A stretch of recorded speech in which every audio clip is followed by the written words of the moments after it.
രാഷ്ട്രീയ പ്രവർത്തകർ പ്രത്യേകിച്ചും മിതത്വം പാലിക്കേണ്ടത് അത്യാവശ്യമാണ്. അതിനപ്പുറത്തേക്ക് ഇപ്പൊ ഞാൻ പ്രതികരിക്കുന്നില്ല. കേന്ദ്രത്തിന് ഒരു സംസ്ഥാനത്തെയും പണം പിടിച്ചു വെക്കാനാവില്ല. പണം കൊടുക്കുന്നത് ധനകാര്യ മന്ത്രാലയമല്ല, നീതി ആയോഗവും ഫിനാൻസ് കമ്മീഷനും ചേർന്നുള്ള ഒരു സംവിധാനമാണ്. ഇതെല്ലാം ബാലഗോപാലാണ്. പിന്നെ GST എന്ന് പറയുന്നത് ഒരു ഏകാധിപത്യപരമായി എടുക്കുന്ന തീരുമാനമല്ല.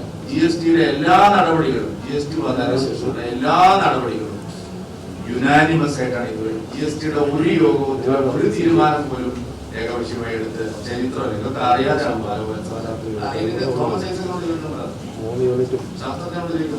ലീഗ് ലോക്സഭാ തെരഞ്ഞെടുപ്പിന് മുമ്പ് തന്നെ ചാടണം എന്നുള്ള ഒരു നിലയിലായിരുന്നു. അതിപ്പോ ലോക്സഭാ തെരഞ്ഞെടുപ്പ് കഴിഞ്ഞ് ചാടിയാൽ മതി എന്നുള്ള നിലയിലേക്ക് വന്നിരിക്കും. അത്രേ ഉള്ളൂ. ലീഗ് ചാടും എന്നുള്ള കാര്യത്തിൽ ഒരു സംശയമില്ല. ഉന്നത വിദ്യാഭ്യാസ രംഗത്തെ ഇതുപോലെ തകർത്തെറിഞ്ഞ ഒരു കാലം ഉണ്ടായിട്ടില്ല. അതിന് SFI ക്രിമിനലുകൾ ഇപ്പോ പുതിയ കൂട്ടുകാർ കുറെ കൂടിയിട്ടുണ്ട്. SFI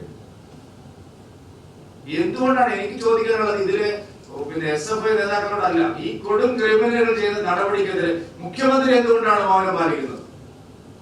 എന്തുകൊണ്ട് അദ്ദേഹം സംസാരിക്കുന്നില്ല? എന്തുകൊണ്ട് രക്ഷിതാക്കൾ അദ്ദേഹം കാണുന്നില്ല? എന്തെങ്കിലും ഒരു സഹായം പ്രഖ്യാപിക്കുന്നില്ല? ഒരു നല്ല വാക്കെങ്കിലും മുഖ്യമന്ത്രി പറഞ്ഞോ? സാധാരണഗതിയിൽ ഇത്തരം സംഭവങ്ങൾ ഉണ്ടാകുമ്പോൾ ഭരണത്തിന്റെ തലപ്പത്തിരിക്കുന്നവരാണ് ആദ്യം ആശ്വാസ വാക്കുകളുമായിട്ട് എത്തുന്നത്. ഒരു നല്ല വാക്കെങ്കിലും മുഖ്യമന്ത്രി ആ കുടുംബത്തോട് പറഞ്ഞു. മനസാക്ഷി ഇല്ലാത്ത ഒരു മുഖ്യമന്ത്രിയാണ് കേരളത്തിന്റെ മുഖ്യമന്ത്രി. നീചമായ മനസ്സാണ് ശ്രീ പിണറായി വിജയൻ. എങ്ങനെ സാധിക്കുന്നു ശ്രീ പിണറായി വിജയൻ? സംസ്ഥാനം ഇതുവരെ കണ്ടിട്ടില്ലാത്ത തരത്തിലുള്ള അരാജകത്വത്തിലേക്കാണ് നീങ്ങുന്നത് എന്നുള്ളതാണ് ഏറ്റവും പ്രസക്തമായിട്ടുള്ള കാര്യം. നമ്മുടെ കോളേജുകൾ, ഹോസ്റ്റലുകൾ എത്രമാത്രം നീചമായ രീതിയിൽ കൈകാര്യം ചെയ്യപ്പെടുന്നു എന്നുള്ളത്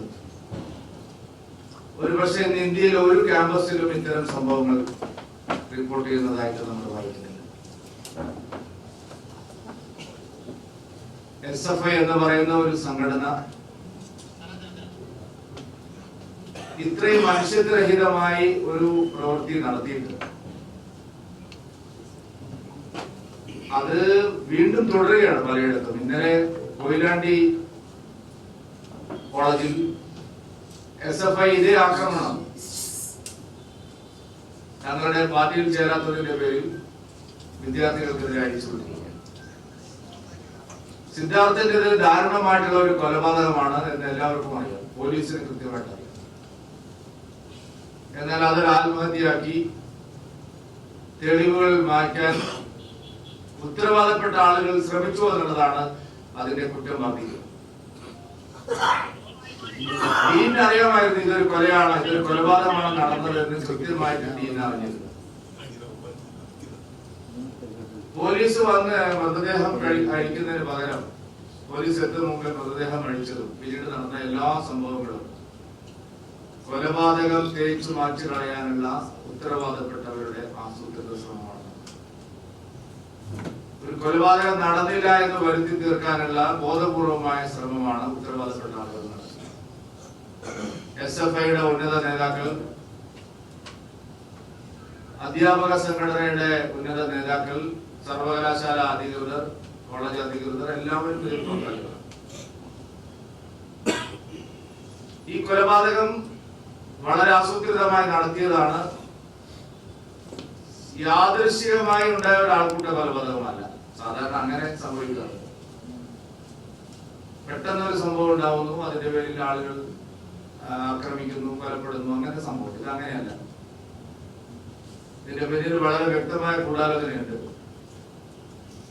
കൊലപാതകം നടന്നതിന് ശേഷം സംസ്ഥാന പോലീസ് സർവീസിലുള്ള ഒരു വനിതയുടെ മകളെ കൊണ്ട് തന്നെയാണ് പരാതി കൊടുപ്പിച്ചത്. അതാണ് ഈ കേസിലെ ആഭ്യന്തര വകുപ്പിന്റെ ഇടപെടൽ വളരെ ശക്തമാണ്. പോലീസിന്റെ വകുപ്പിൽ ജോലി ചെയ്യുന്ന ഒരാളെ, മാർക്സിസ്റ്റ് പാർട്ടിക്ക് വേണ്ടപ്പെട്ട ഒരാളുടെ മകളെ കൊണ്ട് തന്നെയാണ് മരണത്തിന് ശേഷം ഇങ്ങനെ ഒരു പരാതി പോലും കൊടുപ്പിച്ചത്. വെൽ പ്ലാൻഡ് നീക്കമാണ് നടന്നത്. ഇതുവരെ നമ്മൾ സിനിമയിലൊക്കെ ക്രൈം ത്രില്ലർ സിനിമയിലൊക്കെ കാണുന്നത് പോലുള്ള ഒരു ആസൂത്രണം അവിടെ നടന്നു. SFIയുടെ കൊടും ക്രിമിനലുകൾ, ഉത്തരവാദപ്പെട്ട ആളുകൾ പ്ലാൻ ചെയ്ത് നടത്തിയ ആക്രമണമാണ്. അതിന് ഹോസ്റ്റൽ അധികൃതരും കോളേജ് അധികൃതരും കൂട്ടുനിന്നു. ഏറ്റവും ഉത്തരവാദ സ്ഥാനത്തിരിക്കുന്ന ഡീൻ എല്ലാം അറിഞ്ഞിരുന്നു. പക്ഷെ ഈ കേസിൽ സർക്കാരിന്റെ സമീപനം എന്താണ്? പോലീസ് ഏത് വകുപ്പ് ഉപയോഗിച്ചാണ് ഇവിടെ ചാർജ് ചെയ്തിരിക്കുന്നത്? പോലീസ് ദുർബലമായ വകുപ്പുകൾ ഉപയോഗിച്ചാണ് കേസ് ചാർജ് ചെയ്തത്. കൊലക്കുറ്റം എന്തുകൊണ്ട് ചാർജ് ചെയ്തില്ല? ക്രിമിനൽ പ്രൊസീജിയറിന്റെ ബാലപാഠം അറിയുന്നവർക്ക് അറിയാം, ഒരു കൊലപാതകം നടന്നിട്ട് അത് തേച്ചുമാറ്റി കളയാൻ ശ്രമിച്ചാൽ അത് ഗുരുതരമായ കുറ്റമാണ്. പ്രതികളെ ഒളിപ്പിക്കുക, തെളിവുകൾ നശിപ്പിക്കുക, കൊലപാതകം ആത്മഹത്യയാക്കാൻ ശ്രമിക്കുക, അവിടുത്തെ മാസ്റ്റർ റിപ്പോർട്ട് കൃത്യമായിട്ട് ലഭിക്കാതിരിക്കാൻ വേണ്ടി ശ്രമിക്കുക, ഇതെല്ലാം അവിടെ നടന്നിട്ടുണ്ട്.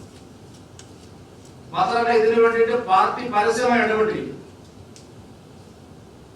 കൽപ്പറ്റയിലെ മുൻ MLA ആണ് ആദ്യ അവസാനം ഈ കൊലപാതകം നടന്ന അറിഞ്ഞ ഉടനെ ആദ്യ അവസാനം CPM നിയോഗിച്ചത് കൽപ്പറ്റ മുൻ MLA ശശീന്ദ്രൻ, ഉന്നതനായിട്ടുള്ള നേതാവ്. അദ്ദേഹം സംഭവ സ്ഥലത്തെത്തി, പോലീസ് സ്റ്റേഷനിലെത്തി, കോടതിയിലെത്തി, അവസാന നിമിഷം വരെ പ്രതികളെ രക്ഷപ്പെടുത്താൻ അദ്ദേഹം ശ്രമിച്ചു. എനിക്ക് മുഖ്യമന്ത്രിയോടാണ് ചോദിക്കാനുള്ളത്, എന്താണ് മുഖ്യമന്ത്രിക്ക് ഇക്കാര്യത്തിൽ ഒരു പ്രതികരണവും ഇല്ലാത്തത്? സംസ്ഥാന മുഖ്യമന്ത്രി ശ്രീ പിണറായി വിജയൻ ഇങ്ങനെ ദാരുണമായ ഒരു കൊല നടന്നിട്ട്, മനസാക്ഷിയെ നടുക്കിയ ഒരു കൊല നടന്നിട്ട് എന്താ പ്രതികരിക്കുക? ഒരക്ഷരം ആ കുഞ്ഞിന് വേണ്ടി സംസാരിക്കാൻ മുഖ്യമന്ത്രി തയ്യാറായോ? സിദ്ധാർത്ഥന്റെ സന്തപ്ത രക്ഷിത കുടുംബാംഗങ്ങളോട്, അച്ഛനോടും അമ്മയോടും എന്താണ് മുഖ്യമന്ത്രി പറയുന്നത്? ഈ സംഭവത്തെ അപലപിക്കാൻ ഈ നിമിഷം വരെ എന്തുകൊണ്ട് മുഖ്യമന്ത്രി തയ്യാറാവുന്നില്ല? എന്തിന് തിരുവനന്തപുരത്തുകാരായിട്ട് എന്തുകൊണ്ട് മുഖ്യമന്ത്രി അവിടെ നിന്ന് പോയി കാണുന്നു? ഹരിയാനയിൽ ആൾക്കൂട്ട കൊലപാതകത്തിൽ മരിച്ച ആൾക്ക് 10 ലക്ഷം കൊടുക്കാൻ ഓടിയ ആളാണല്ലോ മുഖ്യമന്ത്രി. ലോക സമാധാനത്തിന് 2 കോടി രൂപ ബജറ്റിൽ മാറ്റിവെച്ച ആളാണല്ലോ മുഖ്യമന്ത്രി. സിദ്ധാർത്ഥന്റെ അച്ഛനെയും അമ്മയെയും എന്തുകൊണ്ട് മുഖ്യമന്ത്രി കാണുന്നില്ല? മുഖ്യമന്ത്രി അങ്ങേക്ക് മനസാക്ഷി എന്ന് പറയുന്ന ഒരു സാധനം ഇല്ലേ? ഏത് രക്ഷിതാവിനാണ് കേരളത്തിൽ കുട്ടികളെ ഇതുപോലെ കോളേജിൽ അയക്കാൻ 35% സീറ്റുകൾ ഒഴിവാണ് കാര്യം കേരള സർവകലാശാലയിൽ കോളേജിൽ അന്വേഷിക്കുക. ഉന്നത വിദ്യാഭ്യാസ രംഗത്തെ ഇതുപോലെ തകർത്തെറിഞ്ഞ ഒരു കാലം ഉണ്ടായിട്ടില്ല. അതിന് SFI ക്രിമിനലുകൾ, ഇപ്പൊ പുതിയ കൂട്ടുകാർ കുറെ കൂടിയിട്ടുണ്ട് SFI. എന്തുകൊണ്ടാണ് എനിക്ക് ചോദിക്കാനുള്ളത്? ഇതില് SFI നേതാക്കളോടല്ല, ഈ കൊടും ക്രിമിനലുകൾ ചെയ്ത നടപടിക്കെതിരെ മുഖ്യമന്ത്രി എന്തുകൊണ്ടാണ് മൗനം പാലിക്കുന്നത്? എന്തുകൊണ്ട് അദ്ദേഹം സംസാരിക്കുന്നില്ല? എന്തുകൊണ്ട് രക്ഷിതാക്കൾ അദ്ദേഹം കാണുന്നില്ല? എന്തെങ്കിലും ഒരു സഹായം പ്രഖ്യാപിക്കുന്നില്ല? ഒരു നല്ല വാക്കെങ്കിലും മുഖ്യമന്ത്രി പറഞ്ഞോ? സാധാരണഗതിയിൽ ഇത്തരം സംഭവങ്ങൾ ഉണ്ടാകുമ്പോൾ ഭരണത്തിന്റെ തലപ്പത്തിരിക്കുന്നവരാണ് ആദ്യം ആശ്വാസ വാക്കുകളുമായിട്ട് എത്തുന്നത്. ഒരു നല്ല വാക്കെങ്കിലും മുഖ്യമന്ത്രി ആ കുടുംബത്തോട് പറഞ്ഞു? മനസാക്ഷി ഇല്ലാത്ത ഒരു മുഖ്യമന്ത്രിയാണ് കേരളത്തിന്റെ മുഖ്യമന്ത്രി. നീചമായ മനസ്സാണ് ശ്രീ പിണറായി വിജയൻ. എങ്ങനെ സാധിക്കുന്നു ശ്രീ പിണറായി വിജയൻ? ഇവിടെ ഇടതുപക്ഷത്തിലെ അണികൾ പോലും ഈ കേസിൽ സഹകരിക്കുന്നു. ഇടതുപക്ഷ അണികൾ പോലും പറയുന്നത് തെറ്റായ നടപടിയാണ്. എന്തുകൊണ്ടാണ് മുഖ്യമന്ത്രി ഇത്രയും കഠിന ഹൃദയനായി, ശിലാഹൃദയനായിട്ട് പ്രവർത്തിക്കുന്നത്? അറിയാം മുഖ്യമന്ത്രി ഇതാരാണ് ചെയ്തിരിക്കുന്നത്. ഇതെല്ലാം ചെയ്തിരിക്കുന്നത് പാർട്ടിക്കാരാണ്, SFI ക്രിമിനലുകളാണ്. അവരെ സംരക്ഷിക്കുന്നത് മാർക്സിസ്റ്റ് പാർട്ടിയുടെ ഉന്നത നേതാക്കന്മാരാണ്.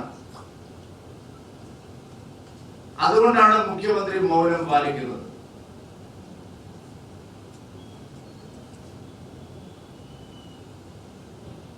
VS അച്യുതാനന്ദൻ നിങ്ങൾ തന്നെ കൊന്ന, നിങ്ങളെ പാർട്ടിക്കാർ തന്നെ കൊന്ന ചന്ദ്രശേഖരൻ കേസിൽ എടുത്ത സമീപനം നാം കണ്ടു. പ്രതികളെ നിയമത്തിന് മുമ്പിൽ കൊണ്ടുവരും ശക്തമായിട്ട്. തെറ്റുപറ്റി, തെറ്റാര് ചെയ്താലും തെറ്റാണ് എന്നായിരുന്നു ഒരു മുഖ്യമന്ത്രി പറയേണ്ടിയിരുന്നത്. കൊലക്കുറ്റത്തിന് കേസെടുത്ത എല്ലാ പ്രതികളെ നിയമത്തിന് മുമ്പിൽ കൊണ്ടുവരണം. കേസ് തേച്ചുമറ്റി കളയാൻ ശ്രമിച്ച ഡീൻ ഉൾപ്പെടെയുള്ള ആൾക്കാരെ നിയമത്തിന് മുമ്പിൽ കൊണ്ടുവരണം. എന്താണ് അദ്ദേഹം പറയുന്നത്? ഞാൻ ഹോസ്റ്റൽ വാർഡനല്ല. അദ്ദേഹം ഈ കൊലപാതകം അറിഞ്ഞില്ലേ? ഈ സംഭവം നടന്നത് മുഴുവൻ അദ്ദേഹം അറിഞ്ഞിരിക്കും. വ്യക്തമായ തെളിവുകളുണ്ട്. അദ്ദേഹം ഇത് മുഴുവൻ അറിഞ്ഞിരിക്കുന്നു. മരണം നടന്നതിന് ശേഷം എല്ലാം ആ ദിവസങ്ങളിലെല്ലാം എല്ലാ കാര്യങ്ങളും അപ്ഡേറ്റഡ് ആണ്. പുള്ളിക്ക് എല്ലാം അറിയാം. പിന്നെ എന്താണ് പഠനത്തിന്റെ ഡ്യൂട്ടി അദ്ദേഹത്തിനല്ലേ? എത്ര മ്ലേച്ഛമായ വാക്കുകളാണ് ഉപയോഗിക്കുന്നത്. അതുകൊണ്ട് ഈ കൊലപാതകം കേരള പോലീസിനെ അന്വേഷിച്ച് കുറ്റവാളികളെ കണ്ടെത്താൻ കഴിയുന്നില്ലെങ്കിൽ കേന്ദ്ര ഏജൻസിക്ക് കൈമാറണം ശ്രീ പിണറായി വിജയൻ. ഇതെത്ര കാലതാമസം? ഞങ്ങളെ കൊണ്ടത് അന്വേഷിച്ച് കണ്ടുപിടിക്കാൻ. കേരളത്തെ പോലെ പോലീസ് അത്ര മോശം പോലീസൊന്നുമല്ല, നല്ല പോലീസുകാരാണ്. അവർക്ക് എല്ലാം അറിയാം. പക്ഷെ നിങ്ങൾ കൈകൾ ബന്ധിപ്പിച്ചിരിക്കുക. അതുകൊണ്ട് അടിയന്തരമായി മുഖ്യമന്ത്രി ഇക്കാര്യത്തിൽ മൗനം വെടിയണം. രക്ഷിതാക്കളെ സന്ദർശിക്കണം. പാർട്ടിക്കാർക്ക് പറ്റിയ തെറ്റേറ്റ് പറയണം. എല്ലാ പ്രതികളെയും നിയമത്തിന് മുമ്പിൽ കൊണ്ട് കർശനമായ നടപടി സ്വീകരിക്കും. ഇത് ചെയ്യാൻ കഴിയുന്നില്ലെങ്കിൽ കേന്ദ്ര ഏജൻസികൾക്ക് അന്വേഷണം കൈമാറും. ഈ വിഷയം ഒരു ചെറിയ വിഷയമല്ല. മുഖ്യമന്ത്രിയുടെ മൗനം ആളുകളെ ഭയപ്പെടുത്തുക, രക്ഷിതാക്കളെ ഭയപ്പെടുത്തുക, കുട്ടികളെ കലാലയങ്ങളിൽ അയക്കാൻ രക്ഷിതാക്കളെ ഭയപ്പെടുത്തുകയാണ്. ആ ഭീതിയെങ്കിലും അകറ്റാൻ ശ്രീ പിണറായി വിജയൻ അങ്ങ് മനസാക്ഷി കാണിക്കണം എന്നാണ് എനിക്ക് പറയുന്നത്. നീച പ്രവൃത്തിയാണ് നടന്നത്. കെട്ടുകഴിവില്ലാത്ത സംഭവങ്ങളാണ് അരങ്ങേറുന്നത്. SFI പിന്നെയും പാഠം പഠിക്കുന്നില്ല. വീണ്ടും പല ക്യാമ്പസുകളിലും ഇത് ആവർത്തിക്കും. അടിസ്ഥാനമില്ലാത്ത അറസ്റ്റുവാരസ്യമാണ്. അങ്ങനെയുള്ള അടിസ്ഥാനങ്ങളില്ല. BJPയുടെ സ്ഥാനാർത്ഥികളെ തീരുമാനിക്കുന്നത് എല്ലാ ഘടകങ്ങളും പരിശോധിക്കും. BJP സ്ഥാനാർത്ഥികളെ തീരുമാനിക്കാൻ കൃത്യമായിട്ടുള്ള ഒരു സംവിധാനമുണ്ട്. ആ സംവിധാനങ്ങളെല്ലാം എല്ലാ മണ്ഡലങ്ങളിലും പ്രവർത്തിച്ചതിന് ശേഷമാണ്, ശരിയായ പരിശോധനകൾ നടത്തിയതിനു ശേഷമാണ് എല്ലാ മണ്ഡലങ്ങളിലെയും സ്ഥാനാർത്ഥികളെ തീരുമാനിച്ചത്. അസ്വാരസ്യങ്ങൾക്കോ അസ്വസ്ഥതകൾക്കോ ഒരു പ്രസക്തിയുമില്ല. ഈ പറയുന്ന കാര്യങ്ങളെല്ലാം പൂർണ്ണമായിട്ട് ഞാൻ തള്ളിക്കളയും. അനിൽ ആന്റണിയുടെ സ്ഥാനാർത്ഥിയുടെ ജില്ലാ നേതാക്കൾ പരസ്യമായി ഫേസ്ബുക്ക് പോസ്റ്റ് ഇടുകയും അച്ചടക്ക നടപടിയൊക്കെ സ്വീകരിക്കുകയൊക്കെ ചെയ്തു. കർശനമായിട്ടുള്ള അച്ചടക്ക നടപടി ഫേസ്ബുക്കിലൂടെ എന്തെങ്കിലും വിളിച്ചു പറയുന്നത് ഒരു പാർട്ടി സ്ഥാനത്തുണ്ട്. വേറെ പാർട്ടി പോലെയല്ല. BJP CPM പോലെയും കോൺഗ്രസിനെ പോലെയും കാര്യങ്ങൾ ശരിയായി നടത്തിക്കൊണ്ടുപോകുന്നത്.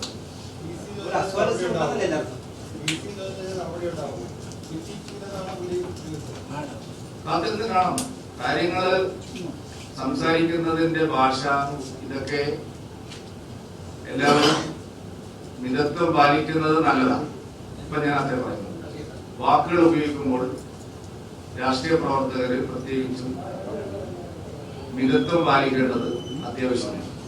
അതിനപ്പുറത്തേക്ക് ഇപ്പൊ ഞാൻ പ്രതികരിക്കുന്നില്ല. അല്ലാതെ മറ്റുള്ള പാർട്ടികളുടെ ആർക്കും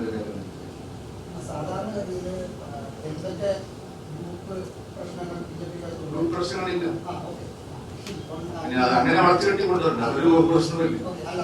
ഇത് ഗ്രൂപ്പുമായി ബന്ധപ്പെട്ട വിഷയങ്ങളെ അല്ല.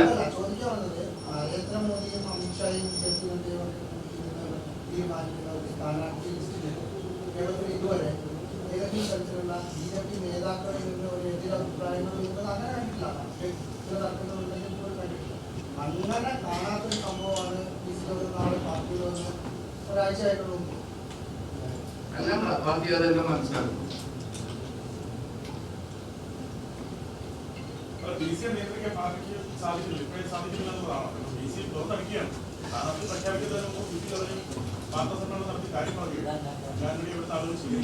അതെല്ലാം ഞങ്ങളും ഈ രാജ്യത്ത് അതിന്റെ ഒന്നും ഒരാവശ്യമില്ല. അനിൽ ആന്റണി അറിയാത്ത ആരും കേരളത്തിലില്ല. അനിൽ ആന്റണിയെ അറിയില്ല എന്ന് ജനങ്ങൾ ആരെങ്കിലും പറഞ്ഞതായിട്ട് എനിക്കറിയില്ല. അനിൽ ആന്റണി മികച്ച സ്ഥാനാർത്ഥിയാണ്. പത്തനംതിട്ടയിൽ ജയിക്കും എന്നുള്ള കാര്യത്തിൽ ഞങ്ങൾക്ക് എന്തായാലും സംശയം. കഴിഞ്ഞ തവണ ഞങ്ങൾക്ക് 3 ലക്ഷം വോട്ട് കിട്ടിയ മണ്ഡലം. അവിടെ ജയിക്കാൻ ആവശ്യമായിട്ടുള്ള എല്ലാ പ്രവർത്തനങ്ങളും നടക്കും. മികച്ച സ്ഥാനാർത്ഥിയാണ്.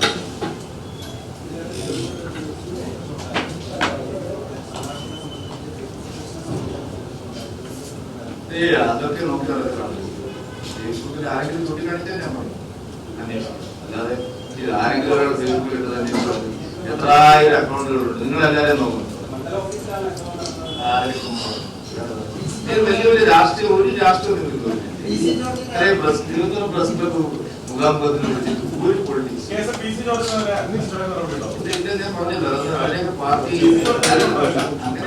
പാർട്ടിയിലെല്ലാം ഞാൻ പറയാനുള്ളത് എന്റെ വാക്കുകൾ ഞാൻ കേട്ടല്ലോ.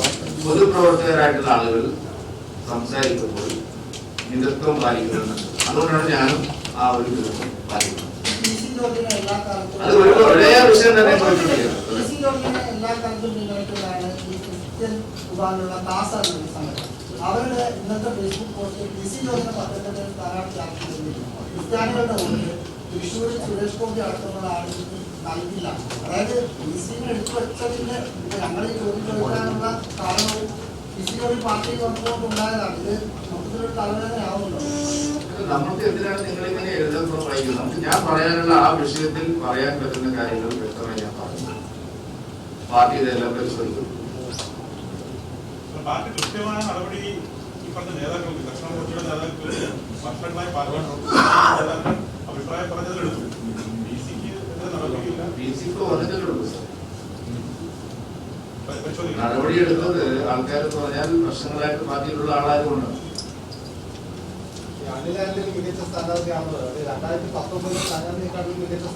ആണല്ലോ, അതല്ലേ ഞങ്ങള് എന്താണ് 2019 പിന്നെ മികച്ച സ്ഥാനാർത്ഥിയാണ് ഞാൻ പറയാം. 2019 കൂടുതൽ വോട്ട് കിട്ടാനുള്ള ആളെയാണ് നമ്മൾ വെക്കുന്നത്. എന്താ നിങ്ങൾക്ക് സംശയം? എല്ലാ പറയുമ്പോൾ കോട്ടയത്തടക്കം ബാധിക്കും. നിങ്ങളുടെ ആരും എന്നോട് പറഞ്ഞിട്ടില്ല. നിങ്ങൾക്കുള്ള ആശങ്ക നിങ്ങൾ എന്നോട് ചോദിക്കില്ല. BDJS ഇങ്ങനെ ആശങ്ക ഞങ്ങളോട് അറിയാം. വേറെ വേറെ വേറെ അതൊക്കെ നമുക്ക് നോക്കാം. ഇനി ഇലക്ഷൻ 60 ദിവസമില്ലേ? ഇന്നത്തെ ഞങ്ങളുടെ കാര്യത്തിൽ ഇത്ര വേവലാതി ഉണ്ടാവും.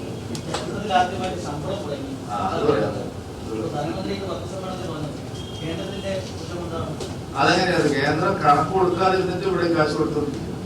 ബാലഗോപാലൻ തലക്കൊഴിവില്ലാതെ എന്താണ് അദ്ദേഹം പറഞ്ഞത്? കേന്ദ്രം ഒരു കാശും കൊടുക്കാനില്ല.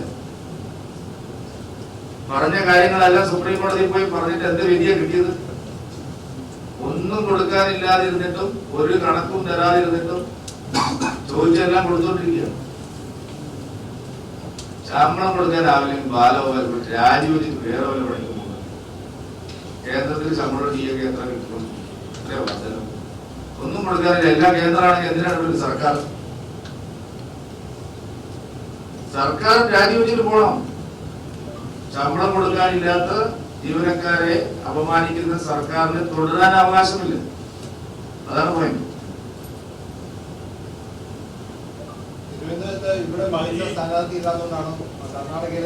കർണാടകയിലാണ് മലയാളിയാണ്. നിങ്ങളെന്താണ് ആളുകളെ അങ്ങോട്ട് ഇങ്ങോട്ട് പറയുന്നത്? ഇത് രാഹുൽ ഗാന്ധി അമേഠിയിലൂടെ വന്ന് മത്സരിക്കുമ്പോൾ നിങ്ങളല്ല ഇന്ത്യൻ പ്രധാനമന്ത്രിയാക്കാൻ രാജീവ് ചന്ദ്രശേഖർ കർണാടകക്കാരനല്ല, കേരളീയനാണ്, മലയാളിയാണ്. അച്ഛനും അമ്മയും എല്ലാം നിങ്ങൾക്കറിയില്ല. നിങ്ങളെന്താ അറിയാത്തവർക്ക് മലയാളത്തിന്റെ അഭിമാന പുത്രനാണ്, കേരളത്തിന്റെ മകനാണ്. പിന്നെന്തിനാണ് നിങ്ങൾ വേണ്ടാത്ത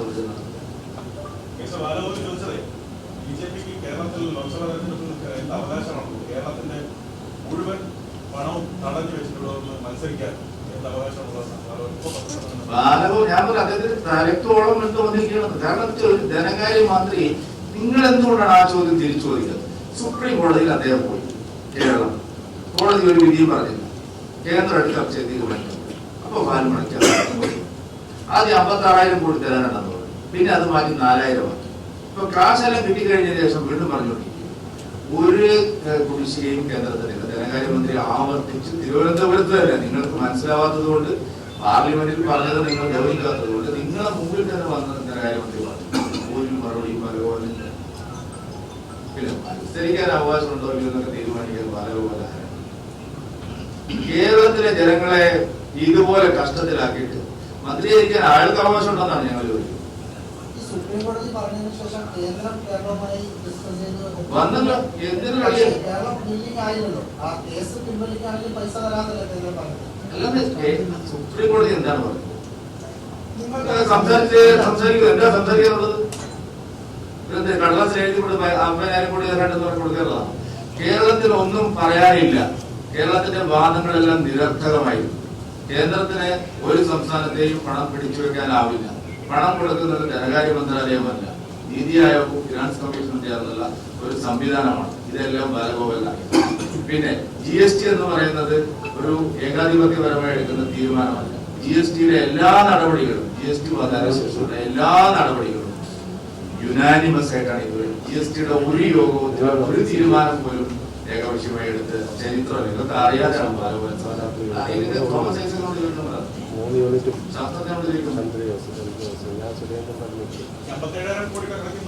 അതെ, ഞാൻ പറഞ്ഞല്ലോ, അങ്ങനെ പറഞ്ഞുകൊണ്ടിരുന്നാൽ അത് വിശ്വസിക്കാൻ മാത്രം വിഡ്ഢികളാണോ മലയാളികൾ? മലയാളികൾക്ക് അറിയാം. ഇലക്ഷൻ വരുമ്പോൾ അവർ പ്രതികരിച്ചോളൂ.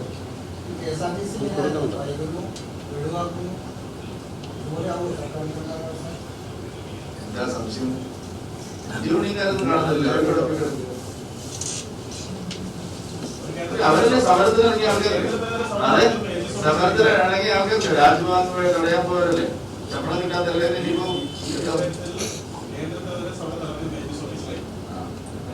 ശമ്പളം വളരെ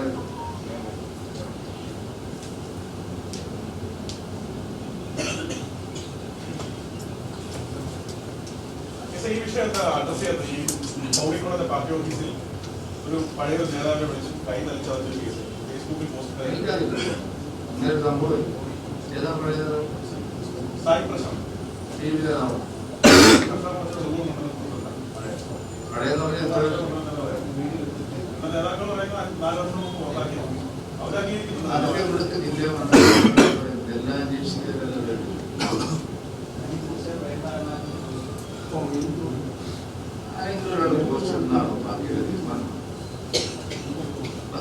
അണികളുള്ള ഒരു പാർട്ടി ഒരാൾ പോയിട്ട് അണികളാണോ തന്നെ അറിയില്ല. എന്ത് ന്യായമാണ്? ഞാൻ ഇതുപോലെ ചോദ്യം സാമ്പത്തിക പ്രതിസന്ധി PC കോളേജിലെ ചോദ്യം ഞാൻ പറഞ്ഞു. ഇനി എന്നും ചെയ്ത ഓരോരോ ഫേസ്ബുക്കിൽ ആരോ എഴുതിയിരുന്നു.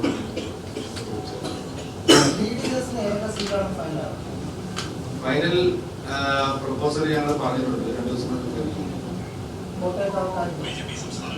എല്ലാം പറഞ്ഞാൽ പിന്നെ എങ്ങനെയാ ചെയ്യും? മറ്റു ഘടകകക്ഷികൾക്ക് ഇത്തവണ സീറ്റില്ല എന്നുള്ള കാര്യം ഞങ്ങൾ അവർ പോയി ജനതാദൾ സീറ്റ് കൊടുത്തില്ല. പാർട്ടിയായി ഒരു പാർട്ടിയല്ല, ശ്രേയസ്കുമാർ പാർട്ടിക്ക് സീറ്റില്ല, വലിയ പാർട്ടിയാണ്. അതൊക്കെ എല്ലാം മുന്നണിയിലുള്ളതാണ്. ആലോചിച്ച് പറയാം.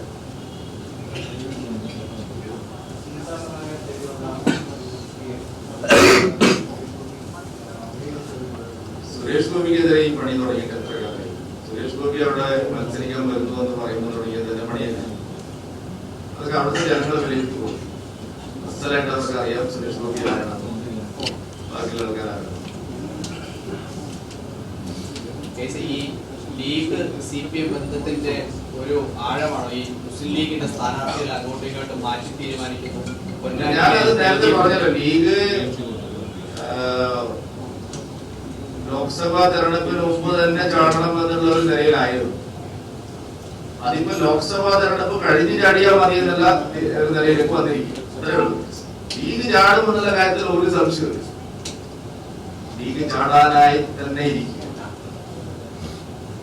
പിന്നെ അദ്ദേഹം തന്നെ പറഞ്ഞല്ലോ, വീട്ടിൽ എനിക്കെതിരെ മത്സരിക്കുന്നത് എന്റെ ഗുരുനാഥനാണെന്ന് പറഞ്ഞില്ലേ? പിന്നെ വളരെ ക്ലിയർ അല്ല ആൾക്കാർ. വീട്ടിൽ എനിക്കെതിരെ മത്സരിക്കില്ല, അദ്ദേഹം എന്റെ ഗുരുനാഥനാണ് എന്ന് പറഞ്ഞ ആളാണ് LDFന്റെ സ്ഥാനം. അതാണ് ലീഗിന്റെ പൊസിഷൻ. മുസ്ലിം ലീഗ് ഏത് മുന്നണിയിലാണെന്ന് അവർക്ക് തന്നെ നിശ്ചയമില്ലാത്ത ഒരു സ്ഥിതി വന്നിരിക്കും. എന്നാൽ അവര് എത്തേണ്ടടുത്ത് എന്ന് ഞാൻ പ്രാർത്ഥിക്കുന്നു.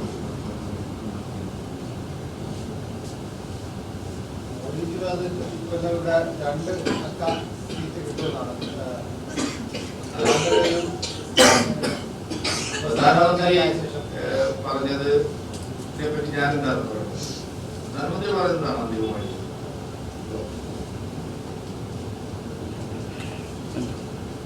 ഈ ഇലക്ഷൻ ക്യാമ്പയിന് വേണ്ടി കേന്ദ്ര നേതാക്കൾ പ്രധാനമന്ത്രി വീണ്ടും വരണമെന്ന് ഞങ്ങൾ അഭ്യർത്ഥിച്ചിട്ടുണ്ട്.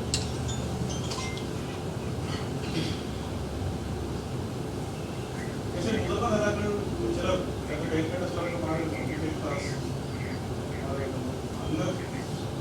അല്ല, ഇത് ഞാൻ ചോദിക്കട്ടെ, എല്ലാ പാർട്ടിയിലുള്ള കാര്യം തന്നെ. CPM സംസ്ഥാന സെക്രട്ടറി മത്സരിക്കുന്നില്ല.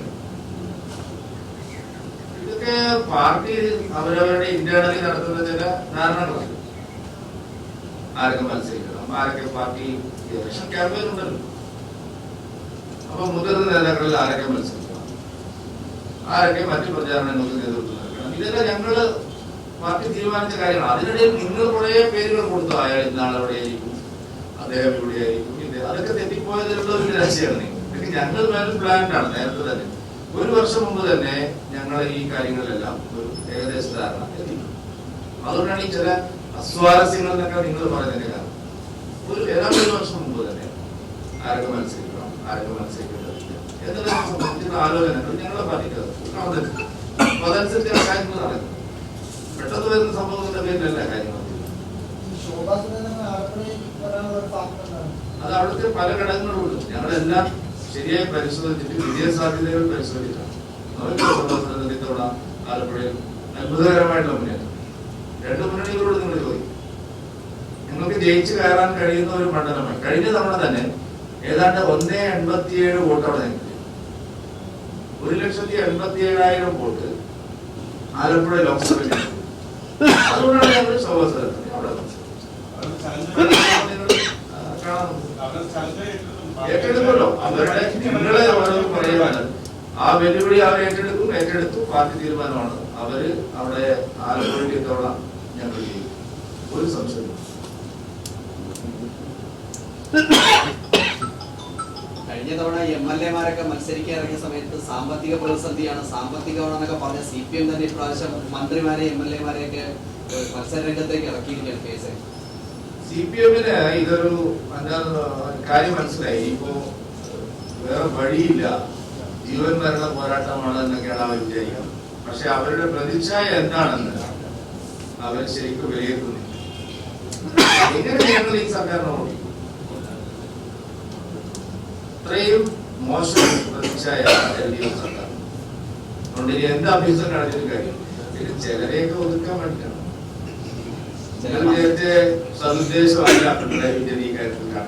മന്ത്രിസഭയിൽ പരാജയപ്പെട്ട മന്ത്രിമാരെയാണ് മത്സരരംഗത്തേക്ക് ഇറക്കിയെന്നൊരു ആരോപണം. ഞാൻ ചോദിക്കുന്നത്,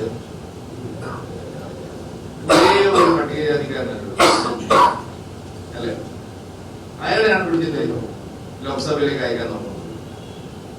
എന്താ കാരണം? പട്ടികജാതിക്കാരനായ ഒരു മന്ത്രിയെ മാത്രമേ ഇവിടുന്ന് മാറ്റി ലോക്സഭയിലേക്ക് അയക്കാൻ പറ്റത്തുള്ളൂ. നിങ്ങൾക്ക് ആർക്കും അതിലൊന്നും മനസ്സിലാവുന്നില്ല. ബാക്കിയുള്ള മന്ത്രിമാരെ ഒന്നും തൊടാതെ പട്ടികജാതിക്കാരനായ മന്ത്രിയെ മാത്രം എന്തുകൊണ്ടാണ് മാറ്റുന്നത്? ചോദ്യമല്ലേ? അപ്പൊ ഇതൊക്കെ ഉദ്ദേശം വളരെ വ്യക്തമാണ്. തിരുവനന്തപുരം, ആറ്റിങ്ങൽ, തൃശ്ശൂർ, കേരളത്തിൽ 3 കേന്ദ്രങ്ങളുണ്ടാവും. അതെങ്ങനെ 3 8 മന്ത്രിമാര് UP ഉണ്ടായിരുന്നു. എന്തിനാണ് നിങ്ങൾ ലിമിറ്റ് ചെയ്യുന്നത്?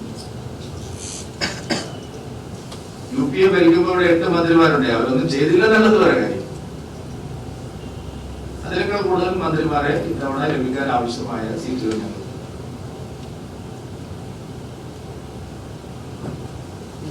തിരുവനന്തപുരത്തും തൃശ്ശൂരും അടക്കമുള്ള സ്ഥലങ്ങളിൽ LDF ആണോ UDF ആണോ ബിജെപിയുടെ പ്രധാനമന്ത്രി? രണ്ടുപേരും ഒന്ന് തന്നെയാണ്. IND മുന്നണിയിലെ 2 കക്ഷികളല്ലേ അവരെ. ഇതിനെന്തിനാണ് അവർ വേറെ പറയണമെന്ന് നിങ്ങൾ പറയുന്നത്? IND മുന്നണിയിലെ പ്രമുഖരായ കക്ഷികളല്ലേ അവർ രണ്ടുപേരും. ഞങ്ങളെ പോലെ ജനങ്ങൾക്കും അവരുടെ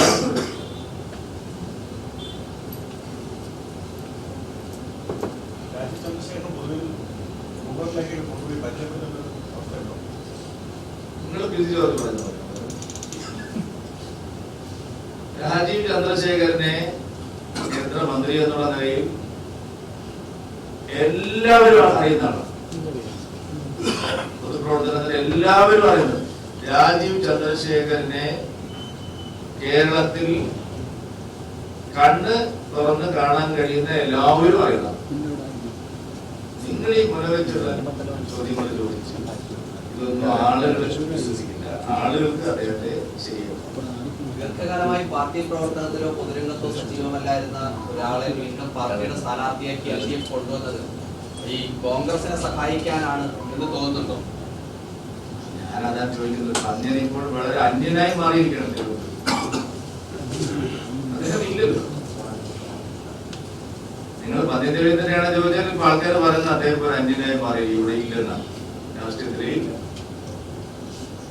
അല്ലെങ്കിലും LDFന്റെ ഒരു റിലവൻസും തിരുവനന്തപുരം ലോക്സഭയിൽ ഇല്ലല്ലോ.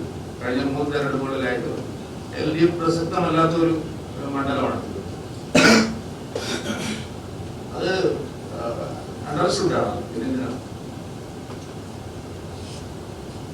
CPM-ന്റെ ജില്ലാ സെക്രട്ടറിമാരെ മത്സരിപ്പിക്കുന്നത് ചുരുക്കം ചില മുതിർന്ന നേതാക്കളെ മാത്രമാണ്. തിരുവനന്തപുരത്ത് ഒരു ജില്ലാ സെക്രട്ടറി മാസങ്ങളായതേ ഉള്ളൂ CPM-ന് വന്നിട്ട്. പക്ഷെ അദ്ദേഹത്തെ തന്നെ ആറ്റിങ്ങിൽ മത്സരിപ്പിക്കാൻ നടത്തുന്നു. അവിടെ BJP-യുടെ വിജയസാധ്യതയെ ഭയന്ന് കോൺഗ്രസിനെ സഹായിക്കാനാണ് ബിജോയിയെ പോലെ ഒരാളെ കെട്ടിയിറക്കിയെന്ന് തോന്നുന്നു. BJP-യുടെ വിജയസാധ്യതയെ ഇത്തവണ ഇവർ രണ്ടുപേരും സഹായിച്ചാലും അതിന് ഒന്നും ചെയ്യാൻ കഴിയില്ല. BJP അവിടെ വിജയിക്കും. അവിടെ ഇതുവരെ നടന്ന എല്ലാ സർവേകളിലും അവിടെ ഇപ്പോൾ ഏറ്റവും ശക്തമായി നിൽക്കുന്നത്